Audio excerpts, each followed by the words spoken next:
যাও যাও, সামনে রাস্তা আছে ভাই, যাও যাও।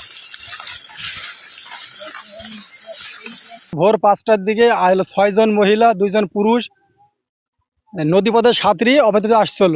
তা আমরা ধরেন দেখি সারি ওদের আটকায়া জয়পুর ক্যাম্পে বিজিবিতে খবর দিই, ধৈরি সারি আবার ভারতে পাঠিয়ে দেওয়া হয়েছি। ভারতে পাঠিয়ে দেওয়া আছে, ভিতরে এখন কতি আছে ড্রোন ক্যামেরা উড়াই নিয়েছে, ওটা খবর পাওয়া যায়নি খুব।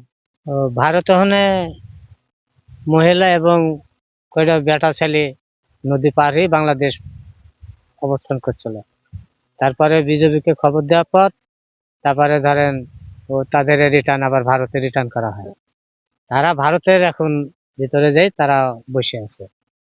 কারণ আমাদের বিজেপি ধরেন 0 পয়েন্টে সমস্ত সব গার্ড তারা অবস্থান করছে, যে তারা কখন বর্ডারে আবার বাংলাদেশ প্রবেশ করবে।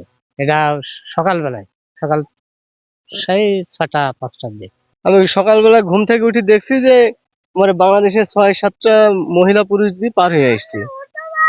বিহারের মধ্যে আমার বাংলাদেশের বিজিবি ওদের ধরে ও পারে পার করে দিয়েছে। আমার দেশের লোকও ছিল, পার করে দেওয়ার পরে এখন ওরা পাটের মাঠে আছে না এখন গ্রামে গেছে এটা কেউ সঠিক বলতে পারছে না।